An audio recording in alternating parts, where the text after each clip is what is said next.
looked at your site, I go, what am I looking at with all these weird colors? Like, what was your, because I thought it was very unique, Udi. Joking aside, I said, okay, this is different. This really pops, this stands out. Talk to me about what was your thought process you were putting that together. Yeah, so to understand that, you've got to go back to 2018, where we were a much younger startup. And that's when we put our first deliberate visual identity together. And we looked at dozens of B2B websites, and they all used what one of my team members called Series A blue that pairs beautifully with unoffensive grays and white. And that's how most B2B websites look like, especially the young ones. And I think they try to blend in when our approach at Gong has always been to try to lead the pack and not follow. And to do that, to cut through the noise, you've got to be very different. You can't just choose a nicer blue and gray. You've got to go in a completely different direction. And that's when we decided, working with a creative agency, to pick much bolder colors than we'd seen other startups typically use. And we ended up picking purple and pink as our primary colors, like really bold purple and pink, completely unashamed. And we thought that that would help portray our personality. We are mavericks, we are leaders, we are innovators. We're not just a little incremental improvement over the state of the art. We do things radically different. And so we had to portray that in our visual identity. So we pushed that out in 2018. It obviously worked because we got a lot of attention and we grew, I can't even count how many times over since 2018. And then last year in late 2021, we did our next iteration on our visual identity 3 years later after the first one.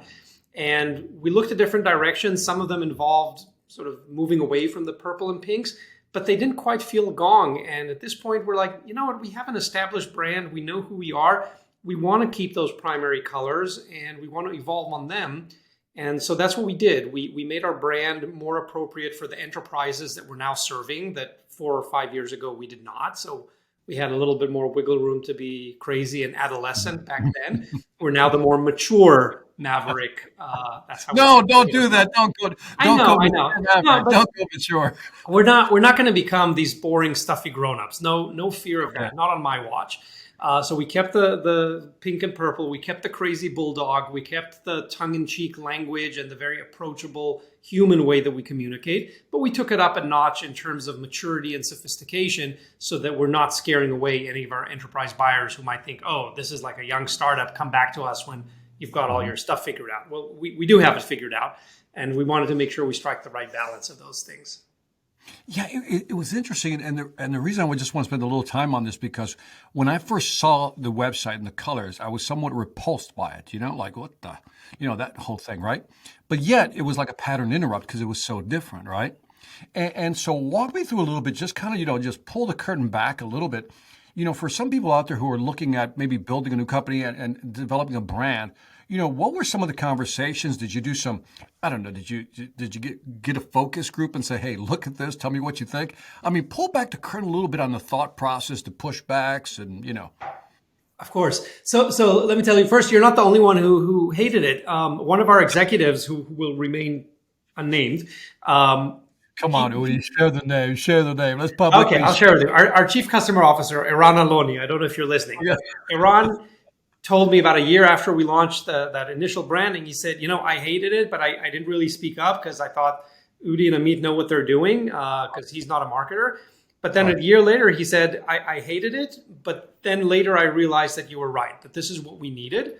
He said, I didn't get it, I hated it, and I realized that you were right. This is what helped us stand out and be different and become likable because people connected with it. You can't connect very well with those Series A blues and whites and grays because they're just so unoffensive. And here's the point. When you're doing something that nobody truly hates or has strong feelings towards, nobody's truly excited either. That's just how it is, right? If I show you a piece of paper, you can't hate it. There's nothing offensive about it, but you're not going to be excited about it either.